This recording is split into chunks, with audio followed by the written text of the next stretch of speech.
For the first time in history, people and machinery are working together, realizing a dream. A uniting force that knows no geographical boundaries without regard to race, creed, or color. A new era where communication truly brings people together. This is the dawn of the net. Want to know how it works? Click here to begin your journey into the net.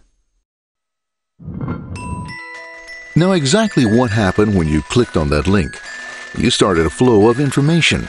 This information travels down into your own personal mailroom, where Mr. IP packages it, labels it, and sends it on its way.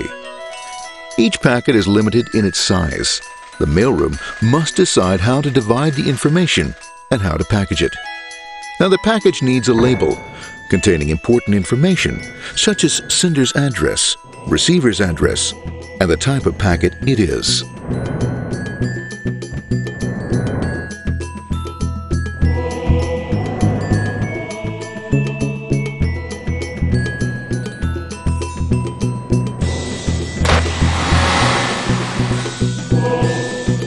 Because this particular packet is going out onto the internet, it also gets an address for the proxy server, which has a special function, as we'll see later. The packet is now launched onto your local area network, or LAN. This network is used to connect all the local computers, routers, printers, etc. for information exchange within the physical walls of the building. The LAN is a pretty uncontrolled place, and unfortunately, accidents can happen.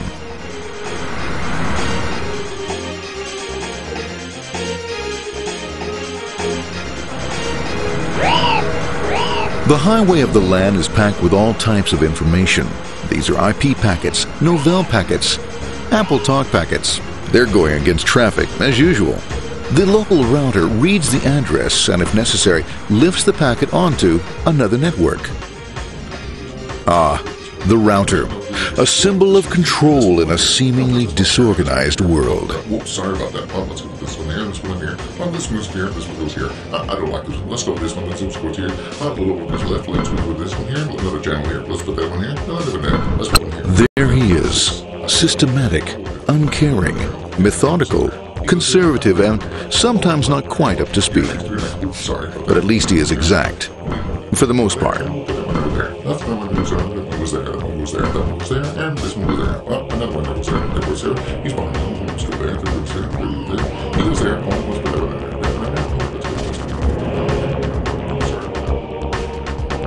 there. As the packets leave the router, they make their way into the corporate intranet and head for the router switch.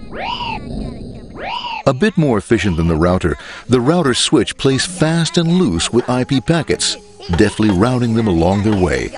A digital pinball wizard, if you will. Here we go. Here comes another one. And it's another. Watch this, Mom. Here goes. Whoop, we're on the back. Hey, in there, in there, in there. Over the left, over the right, over the left, over the right. You got it. Here it comes. Right on. He shoots. He scores. It's going. Hey, Wayne. Here, watch out. Here comes another one. Oh, here we go. And it's gone. As packets arrive at their destination, they're picked up by the network interface, ready to be sent to the next level. In this case, the proxy. The proxy is used by many companies as sort of a middleman in order to lessen the load on their internet connection, and for security reasons as well. As you can see, the packets are all of various sizes, depending upon their content.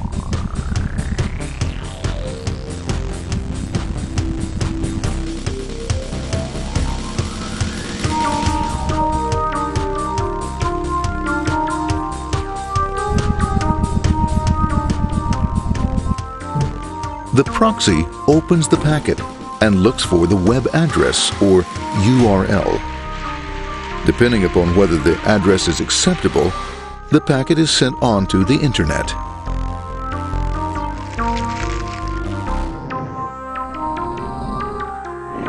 There are, however, some addresses which do not meet with the approval of the proxy, that is to say, corporate or management guidelines. These are summarily dealt with. We'll have none of that. For those who make it, it's on the road again.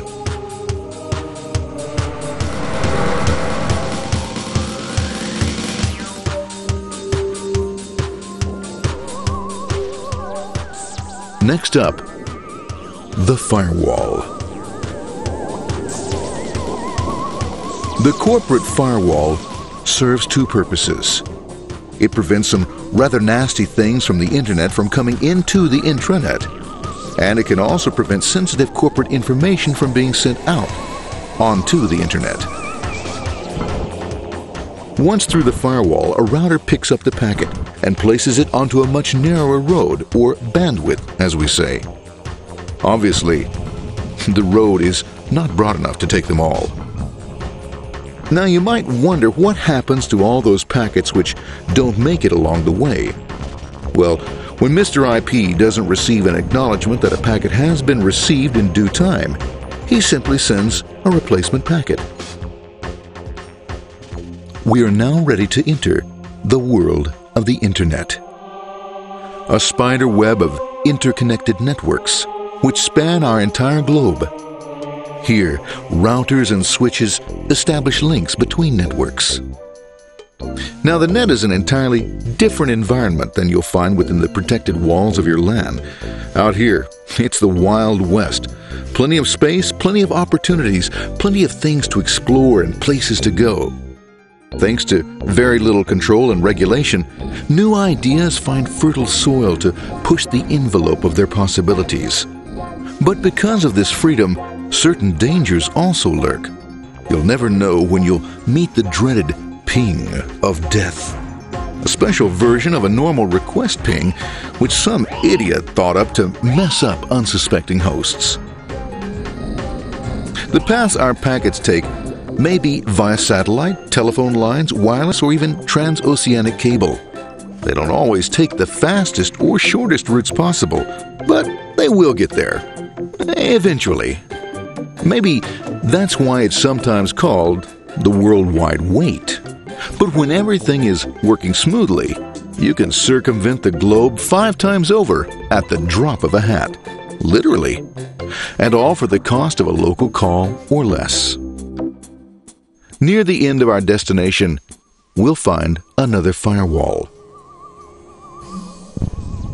Depending upon your perspective as a data packet, the firewall could be a bastion of security or a dreaded adversary.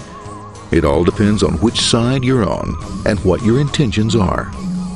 The firewall is designed to let in only those packets that meet its criteria. This firewall is operating on ports 80 and 25.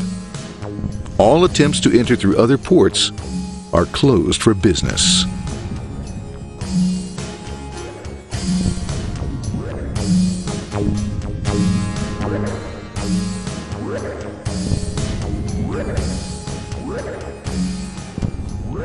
Port 25 is used for mail packets, while Port 80 is the entrance for packets from the Internet to the web server. Inside the firewall, packets are screened more thoroughly.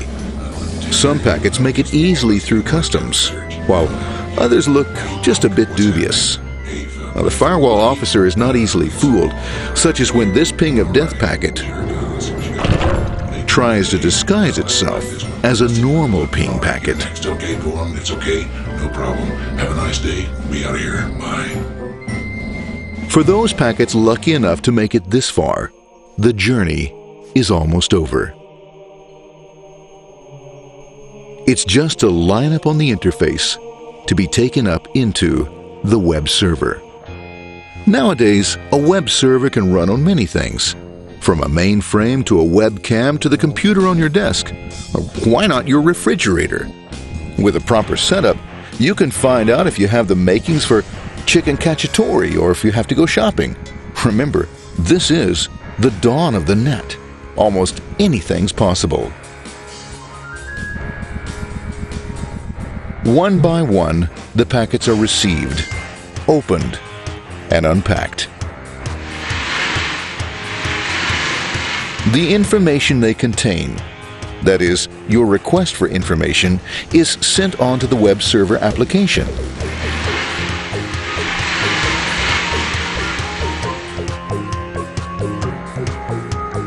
The packet itself is recycled, ready to be used again, and filled with your requested information.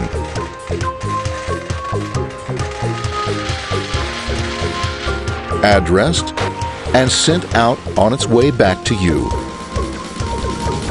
Back past the firewall, routers, and on through to the internet. Back through your corporate firewall.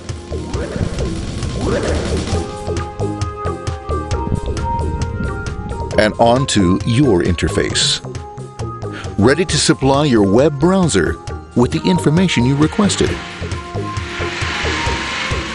That is, this film.